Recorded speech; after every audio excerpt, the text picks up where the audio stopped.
Every act of quiet courage deserves to be remembered. If this story touched your heart, don't let it end here. Subscribe to our channel for more true stories of honor, kindness, and humanity. Watch the next video to discover another moment where compassion changed everything. And if you believe this story should be heard, share it, because sometimes one share is all it takes to remind the world that goodness still flies. The morning light over Atlanta's Hartsfield-Jackson Airport spread in slow gold across the polished floors of Terminal C, catching the reflection of travelers hurrying through the gates, their shoes clattering in uneven rhythm against the marble.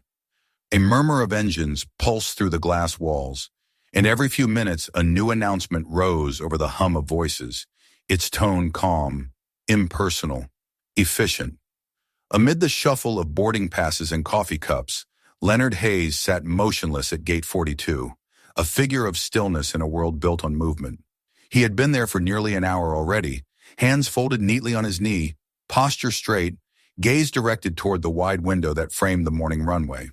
His dark brown skin caught the reflection of the sun as it slid higher, revealing the faint silver threads in his short-cropped hair. The man looked composed in a way that drew no attention, tidy, deliberate, the way men who have learned to wait often are. He wore a light windbreaker and well-kept slacks, shoes chosen for comfort, not fashion. Beside him leaned a polished black cane, the handle worn from years of use.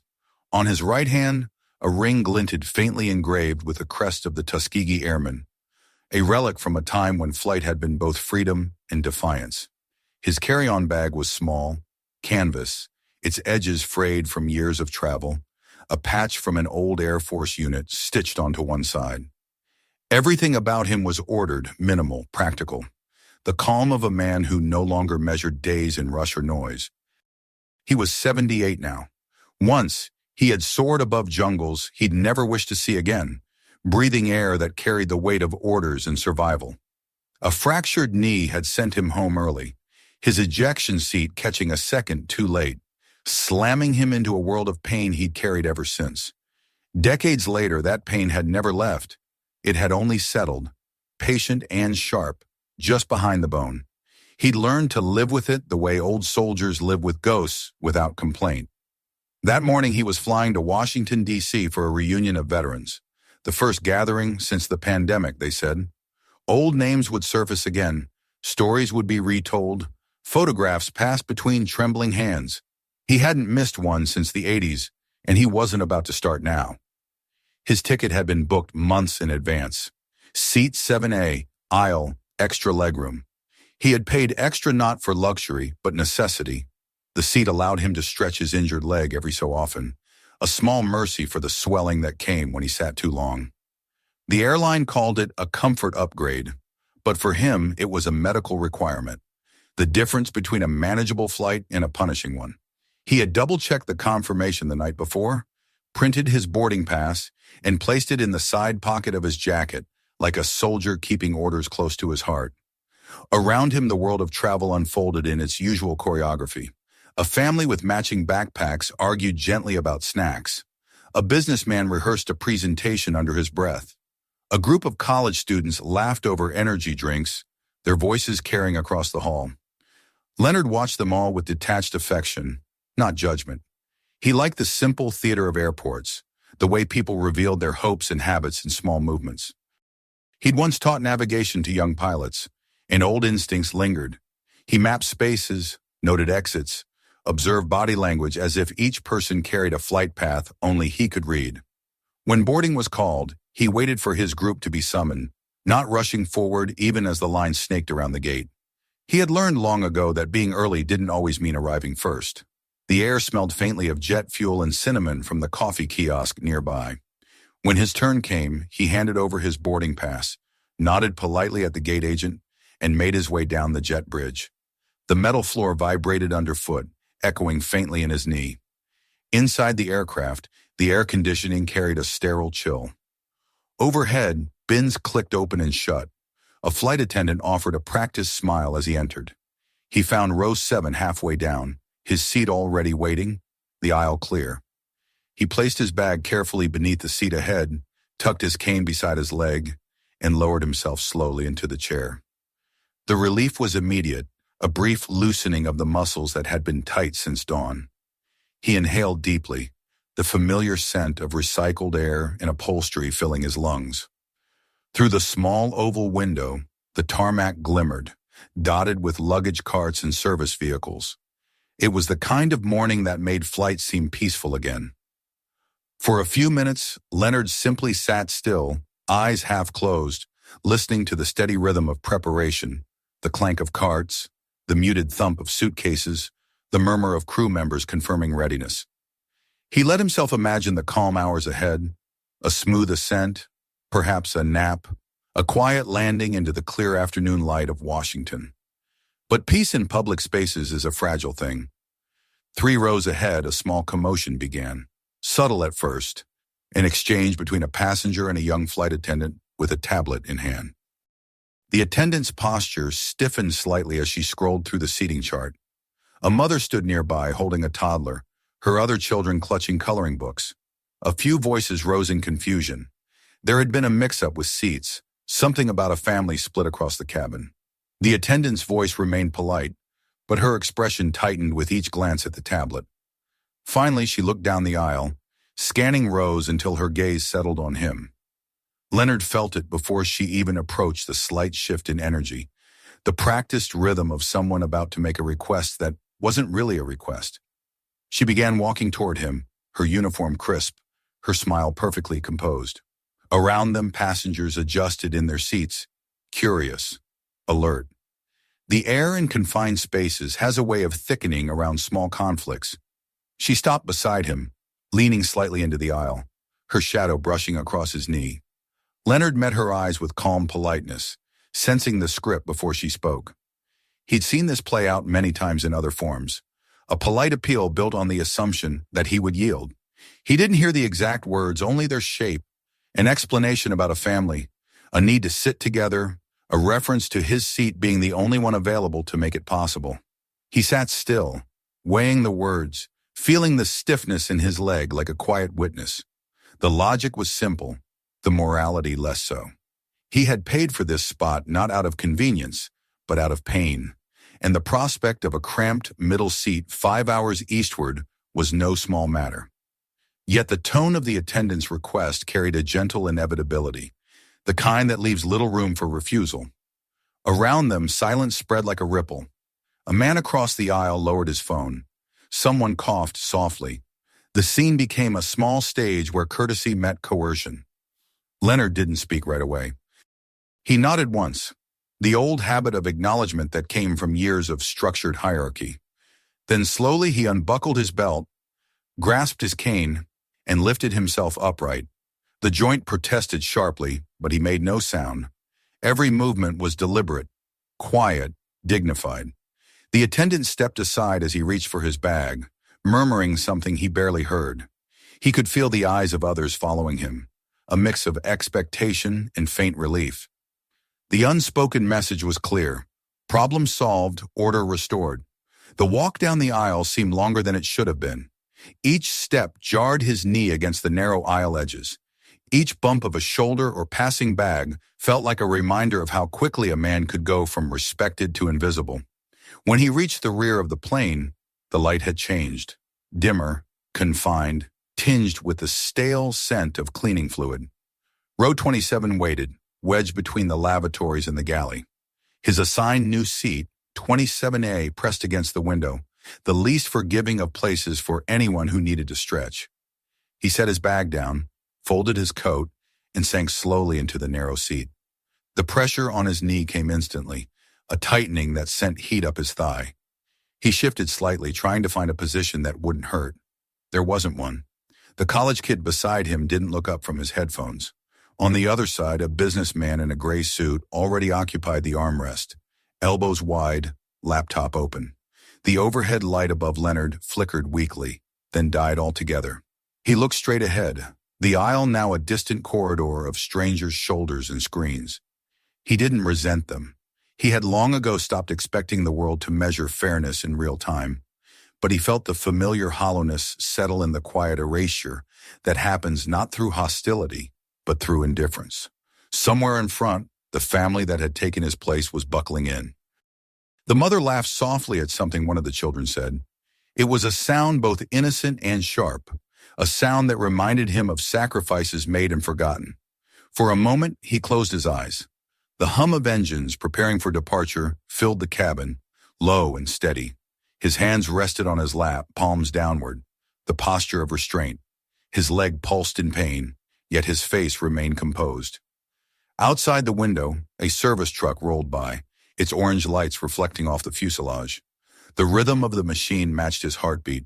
He thought of the years when flight had meant purpose, the training grounds in Alabama, the first time he sat in the cockpit of a plane painted with markings that once barred men like him from touching it. The long days of proving that excellence could silence prejudice, at least for a while. And now, decades later, here he was again, in another kind of cabin, still making himself small to keep peace in the air. A voice came over the intercom, reminding passengers to fasten seatbelts to prepare for departure. The attendant who had spoken to him earlier walked past without meeting his eye. She adjusted overhead compartments, her expression brisk, professional, distant. The moment had already been erased from her shift, filed under resolved. Leonard breathed in, slow and deep, the air heavy with recycled oxygen. He felt the vibration of the engines through the floor, the subtle tremor that precedes ascent. Outside, the runway shimmered in the sun, a strip of silver stretching toward distance. Around him, passengers scrolled through phones, closed trays, tucked blankets. Life moved on, efficient and unseeing. But not everyone had looked away.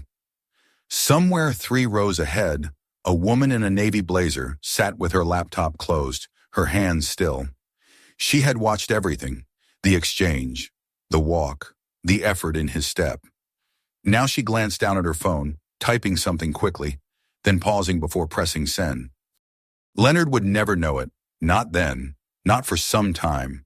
But that small message, just a few lines about an old man and a misplaced sense of fairness, would travel faster than the flight itself. He settled back, eyes half open, breathing through the pain that began its slow climb from his knee upward. Around him, the aircraft hummed with expectation, the collective inhale before movement. He was used to this kind of waiting. He had done it all his life in barracks, in hospitals, in long lines where patience was the only armor left. Yet as the engines deepened their growl and the plane lurched slightly forward, he wondered not for the first time why the hardest battles were always fought in silence. And somewhere between the vibration of the taxiing wheels and the distant voice of the crew, Leonard Hayes understood that this journey would not unfold as quietly as he had imagined. The sky ahead might look the same, but the air inside the cabin had already changed. The aircraft began to roll toward the runway, its slow taxi a mechanical lullaby that set the cabin vibrating with anticipation. The low hum of the engines filled every crevice of the metal shell, merging with the whisper of air vents in the faint chime of seatbelt signs above. Leonard Hayes sat rigid in 27A, hands folded neatly on his lap, eyes fixed on the seat back in front of him. The leather smelled faintly of disinfectant and old coffee. Each time the plane turned, a tremor passed through his knee, and the pain burned sharp before dulling into something deeper. He breathed in through his nose and out through his mouth, the way the physical therapist had taught him years ago, a ritual to keep the ache from spreading too fast. The college boy beside him adjusted his headphones, oblivious to anything beyond the movie flickering on his screen. The man on Leonard's other side, a banker, by the look of his pressed cuffs and Bluetooth earpiece, was typing furiously on his laptop, his elbow anchored on the armrest, staking territory without realizing it. Leonard tried to stretch his legs slightly, but the space would not allow it. The edge of the seat in front pressed against his knee like a reminder. The pain sharpened, electric, familiar. He closed his eyes, letting memory take him away from the confinement of the row. For a moment, he was back in the training hangar in Montgomery, instructing a line of young recruits on flight navigation. The smell of oil and steel filled his lungs instead of recycled air. Back then, his body had obeyed every command, precise as the instruments he taught them to read. He'd been proud of his posture, the straightness of his back, the way his presence alone could still a room. Those young men, some nervous, some bold, had looked at him as proof that the sky could belong to anyone who earned it. The reality of the cramped cabin pressed in again. The plane's motion paused, then accelerated slightly as it reached the cue for takeoff. Through the tiny window, Leonard could see the wing-catching sunlight, the distant shimmer of the runway stretching ahead. He wanted to focus on that brightness, but the tightness in his chest made it hard. He wasn't angry. He'd spent a lifetime swallowing anger until it became something quieter, an ache that lived beneath the skin. It wasn't that the world meant harm. It was simply that it never remembered to make space for him. That was the kind of racism he'd learned to recognize long ago, the kind that didn't spit in your face but expected your obedience as a courtesy. The attendants moved through the aisle one last time before takeoff, checking buckles, closing bins. The young woman who had spoken to him earlier passed quickly, her eyes trained on the rows ahead, her smile still perfectly shaped, but hollow now. Leonard felt a flicker of pity for her. She wasn't cruel. She was a product of the quiet machinery that made people like him optional. He wondered if she even realized that the problem passenger she'd moved had spent his youth flying through enemy fire. Probably not. The thought didn't sting. It was simply fact. As the aircraft paused again at the threshold of the runway, Leonard caught his reflection faintly in the window.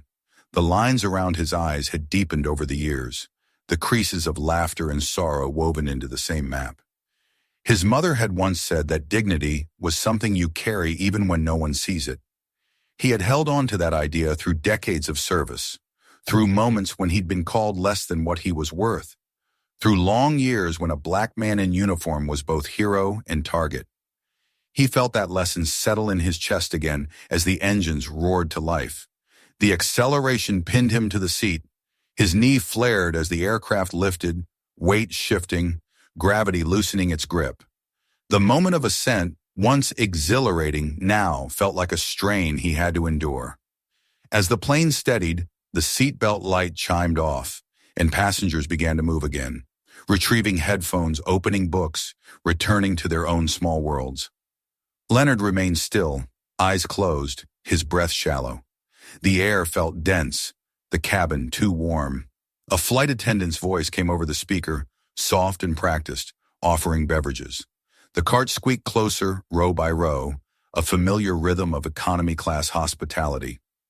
Leonard declined when it reached him, shaking his head politely. His stomach was tight, his throat dry.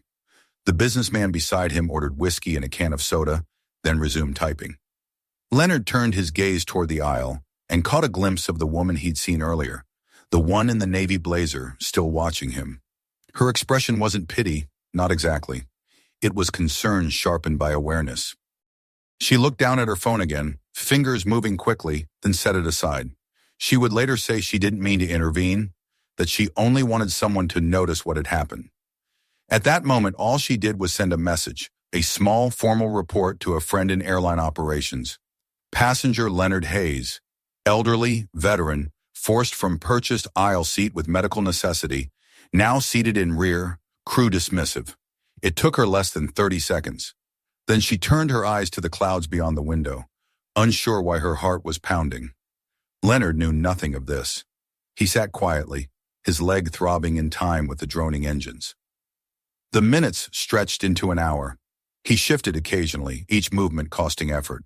The college boy dozed off, head tilted toward the window, leaving Leonard boxed in. The businessman's elbow remained immovable.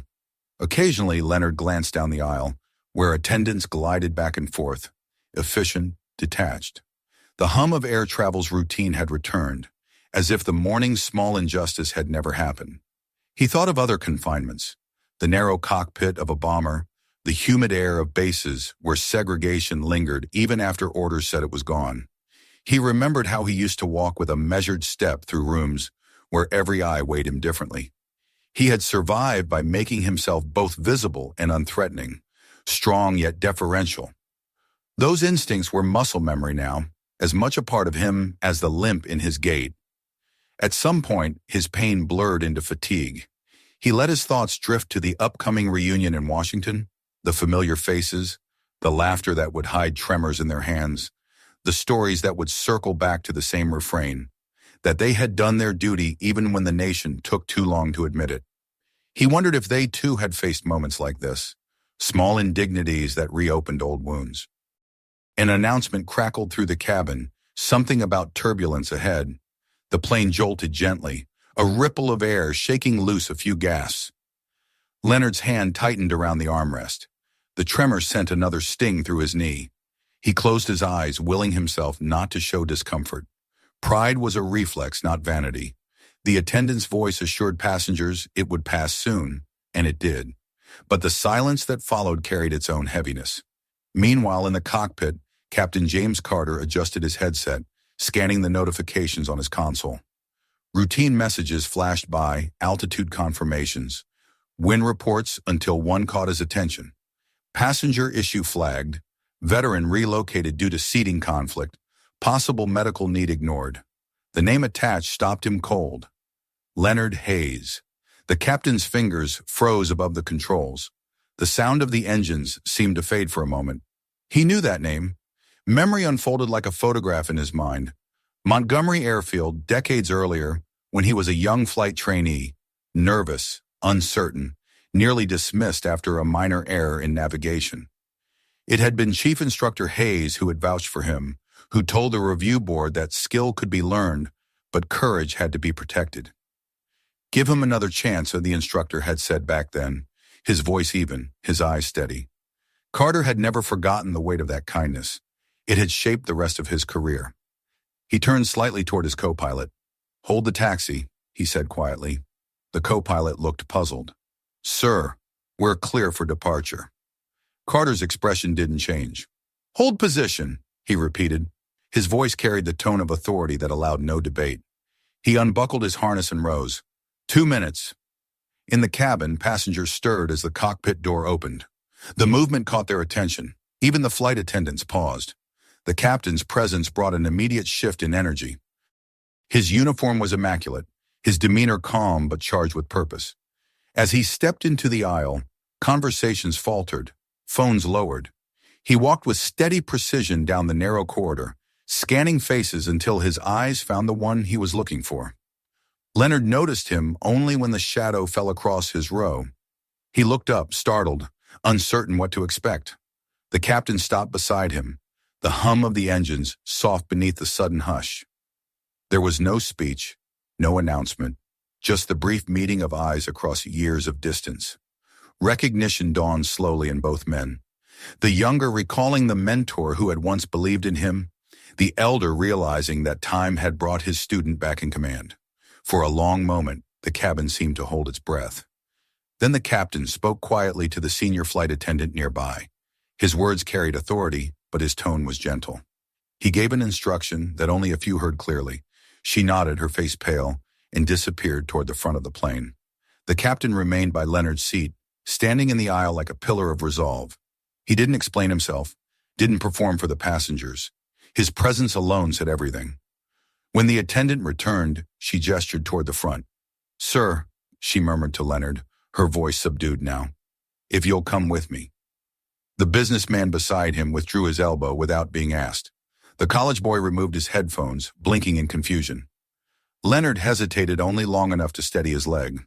The captain extended a hand, not in command but in respect. Leonard accepted it, rising slowly, leaning on his cane. The ache in his knee flared again, but it was different now, something born with dignity. As they moved down the aisle together, the air in the cabin shifted once more. Passengers straightened, murmured, some with shame, some with admiration.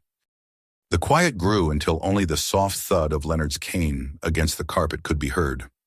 It was not a march, not even a walk of ceremony, but something steadier, older, a rhythm that spoke of endurance and grace. At the front, the attendant opened the curtain to the first-class section. The captain gestured toward an open seat near the front bulkhead, his own rest seat, reserved for crew rotation. "Please," he said simply. Leonard hesitated, not from pride, but from disbelief. The captain gave a small nod, an affirmation between equals. Leonard lowered himself carefully, feeling the wide space beneath his legs, the quiet around him. It was more than comfort. It was acknowledgement. Behind them, the murmurs continued, spreading row by row like a current. The plane, which had moments ago been a closed system of strangers, now pulsed with a shared awareness. A few passengers clapped softly. Others remained silent, but watched with eyes that no longer looked past him. The captain returned to the cockpit, his shoulders squared. "Ready when you are," he told his co-pilot. The engines surged again, and this time the movement of the plane felt different, not because of altitude or speed, but because something invisible had been set right. As the aircraft lifted once more into the open air, Leonard leaned back in his new seat, the pain in his leg easing as he stretched it for the first time in hours. Through the window, clouds spread out beneath him like folded linen. He exhaled slowly, the tightness in his chest dissolving. In the reflection of the glass, he caught the faint outline of the captain's wings on the cockpit door ahead, gleaming under the cabin light. He didn't know that elsewhere, in a quiet control office on the ground, the woman in the navy blazer was receiving a reply to her message. The words were brief.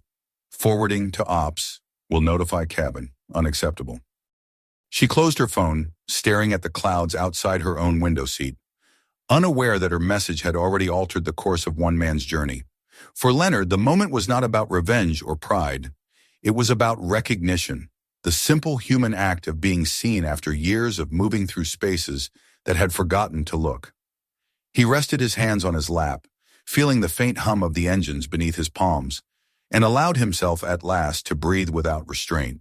He didn't yet know that this quiet correction would echo far beyond this flight, that somewhere between Atlanta and Washington, a small story of dignity reclaimed would take root in the hearts of those who witnessed it. For now, he only knew the feel of space returning to his body, the easing of pain, and the strange lightness of being acknowledged. Outside, the sky opened wide, and the aircraft leveled into its steady course eastward. The air around him felt different, cleaner, freer. The heaviness that had filled the cabin was still there, but now it was changing form, transforming into something else. Respect, perhaps, or understanding. It was the first time in a long while that Leonard Hayes felt not merely transported, but carried. The descent into Washington began beneath a sky as pale as brushed steel. The engines hummed with a steady rhythm, the plane shuddering gently as it cut through layers of cloud. Leonard Hayes sat in the wide seat at the front of the cabin, the one the captain had offered him, his leg comfortably stretched for the first time in hours. The pain in his knee had dulled into a manageable ache, the kind he could live with, the kind that simply reminded him he was still here. Around him, the passengers had settled into a strange hush, the kind that follows an event no one wants to disturb. They had witnessed something unusual, a disruption that hadn't been loud or dramatic, but that had changed the temperature of the air inside the plane. Leonard didn't think of it as vindication. He thought of it as equilibrium, restored. The sky outside his window was a vast expanse of white, light filtering through in slow gradients. He felt the altitude not as distance, but as quiet. For the first time in a long time, he wasn't trying to make himself smaller to fit the moment. He simply existed in it. When the seatbelt sign chimed and the captain's voice returned to the intercom, there was a warmth in it that hadn't been there before. "Ladies and gentlemen," Captain Carter began, his tone measured yet personal, "thank you for your patience today. Before we land, I'd like to take a moment to acknowledge something important." A pause followed, soft and deliberate. Passengers lifted their heads, screens dimmed, conversations died. "Earlier on this flight," he continued, "a man was asked to give up a seat he had rightfully reserved for medical reasons. That man is a veteran of the United States Air Force, a serviceman who once trained pilots who still serve this country today, including myself. His name is Mr. Leonard Hayes." The silence that followed wasn't heavy, it was reverent. Leonard sat motionless, unsure how to respond, feeling the attention of the entire cabin turned toward him. "We made an error today," the captain went on, "one that never should have happened. But in recognizing that mistake, we also remember something greater. That respect is not a privilege, it's a duty, and it's never too late to do the right thing." The intercom clicked off. For a few seconds, no one moved. Then someone began to clap. Another joined. The sound grew, not a roar, not applause for spectacle, but a steady, respectful rhythm. Leonard bowed his head slightly, not from embarrassment, but humility. He had lived long enough to know that public recognition was fleeting, but in that moment, it meant something real. It meant he had been seen. As the plane touched down, the applause faded, replaced by the sound of tires meeting the runway and the soft rush of air against the fuselage. Leonard watched the ground rise up through the window, the neat rows of hangars, the glitter of sunlight on distant terminals, the faint blur of people moving below who had no idea that, somewhere above, a small piece of justice had just been restored. When the plane rolled to a stop and the seatbelt sign switched off, passengers began their usual flurry of movement. Phones on, bags retrieved, the collective impatience of arrival taking over again. Yet something lingered in the air, a quiet courtesy that hadn't existed before.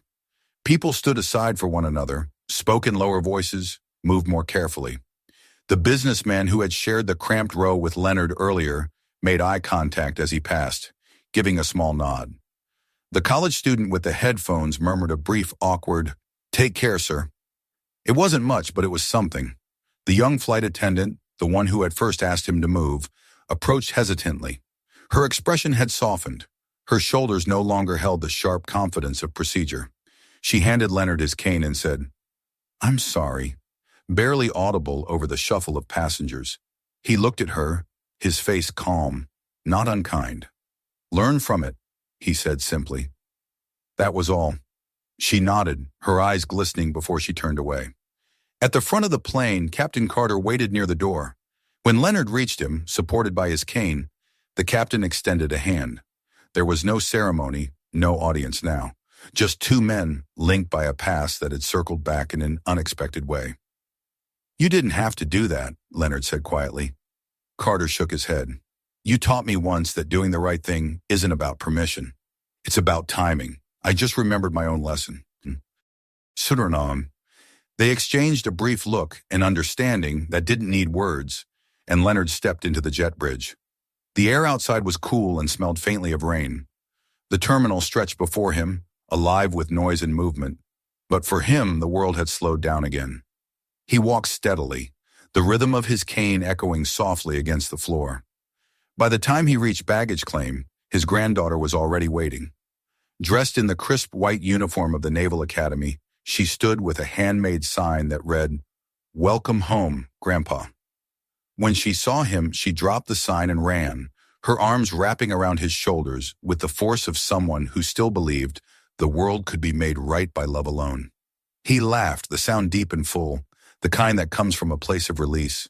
For the first time in years, his smile reached his eyes. Later that afternoon, they sat together in a quiet diner near the harbor, sipping coffee and catching up on everything the years had missed. She asked about the reunion, about the men he'd served with, about whether he still dreamed of flying. He told her yes sometimes, though the dreams were slower now, more like gliding than soaring. When she asked about the flight that morning, he only said, "There was a misunderstanding, and someone corrected it." He didn't describe the details. He didn't need to. But the story didn't stay on that plane. A passenger, perhaps the woman in the navy blazer, or someone else entirely, had recorded the captain's announcement, the moment of applause, the sight of Leonard sitting quietly at the front of the cabin. Within days, it reached social media. Within a week, it was on national news segments, then veteran blogs, then morning talk shows. The video had no outrage, no anger, just stillness and respect. An old man, a captain's voice, a lesson about dignity spoken 30,000 feet above the ground. Letters began arriving at Leonard's small house in Montgomery. Some were from strangers, thanking him for his service. Others were from veterans who had felt forgotten. One was from a young man in Texas who wrote, "I watched that video with my son. I told him, that's what honor looks like." Leonard didn't know how to answer them all. He kept a few, folded neatly beside the Tuskegee ring on his nightstand. A week later, an envelope arrived from Trans-American Airlines. Inside was a formal apology printed on heavy paper, a full refund for his ticket, and a card stating that he had been made a lifetime guest of honor with the airline. He read it once, folded it carefully, and placed it next to his medals in the small glass cabinet in his living room. He didn't think of it as compensation. He thought of it as a gesture that said, "We remember." 2 weeks after that, another letter arrived, this one in a manila envelope marked Department of the Air Force. The seal was embossed in blue. Inside was a note explaining that, after a public inquiry, his service record had been reviewed and an overlooked commendation discovered. It described an incident from Vietnam in which Sergeant Leonard Hayes had extracted 6 wounded airmen from a burning vehicle under heavy fire despite his own injury. The letter concluded with an apology for the delay in acknowledgement and a promise that the commendation would be officially restored to his record. Attached was a brief handwritten note. "Sir, I was one of those men. You may not remember me, but I've remembered you every day since. Thank you for teaching us what courage really is." It was signed by General Michael Durham, retired. Leonard sat in his study for a long while after reading it, the late afternoon light slanting through the blinds. The world outside was quiet, the distant hum of a lawnmower, a bird tapping against the window. He thought about how time folded in on itself, how acts of decency, whether on a battlefield or in a crowded airplane, never really disappeared. They waited, sometimes for years, for the right moment to surface again. The story of Flight 263 spread beyond news headlines. It was retold in veterans' halls, printed in newsletters, shared in classrooms. Teachers used it to explain integrity. Preachers used it to talk about humility. Someone framed a still image from the video of the captain standing in the aisle, the old man beside him, and hung it in a museum display on the history of African-American aviators. Underneath, a small plaque read, "Honor once lost can always be restored if someone stands up." Through it all, Leonard's life changed very little. He still lived in the same small house, still brewed his coffee strong and black, still took his morning walks with his cane, tapping the pavement in steady time. But there was a difference now in the way he carried himself. His head was a touch higher, his gait slower but assured. When neighbors waved from across the street, he waved back without the quiet hesitation that used to linger in his chest.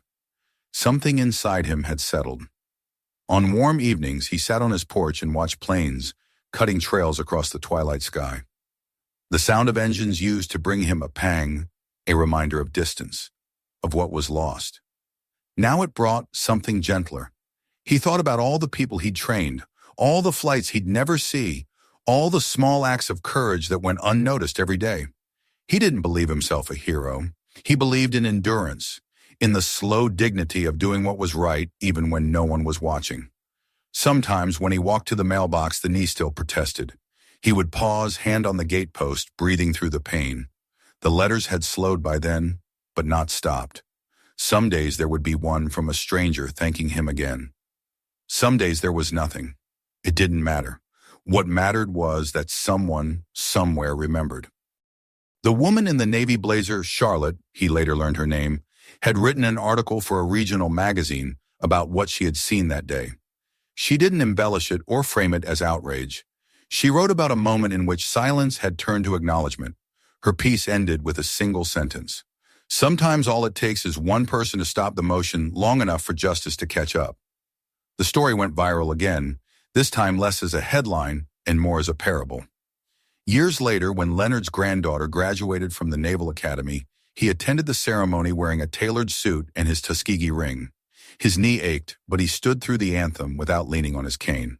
When the crowd applauded the new officers, he clapped with them, proud but quiet. His granddaughter found him afterward and hugged him so tightly that he felt his heart stutter. "You started this," she said. "You showed them what strength looks like." He smiled, the lines around his eyes deepening. "No," he said, "I just reminded them." That evening back home, the sunset spilled across the porch in bands of amber and rose. Leonard sat with a cup of coffee cooling beside him, the letter from the Air Force folded in his pocket. The air was still, and in that stillness, he thought about how easily people can forget each other, how easily decency can get buried under routine. But sometimes, by luck or grace, it finds its way back into the light. Above him, another plane traced a silver line across the fading blue. He lifted his eyes and watched it until it vanished. Somewhere inside that streak of motion was the sound of an engine that once carried him, the same hum that had followed him his whole life. He closed his eyes and listened, not to the noise, but to what it carried, a promise that honor, once given, never truly fades. It only waits for someone to remember, for someone to rise, for someone to make space again. Leonard Hayes leaned back in his chair, the last of the sun warming his face. The world around him was small and quiet, but inside that quiet was something vast, a sense that the air itself, once heavy with silence, had become lighter. Somewhere far above, another flight was taking off, its wings cutting through clouds, its passengers unaware that the sky they moved through had been, in some small way, reclaimed by a man who refused to disappear. Moments like this remind us how compassion still lives in quiet places. If you'd like to hear more stories that restore faith in people, subscribe now, watch the next video, and share this one so kindness keeps traveling farther than we ever could.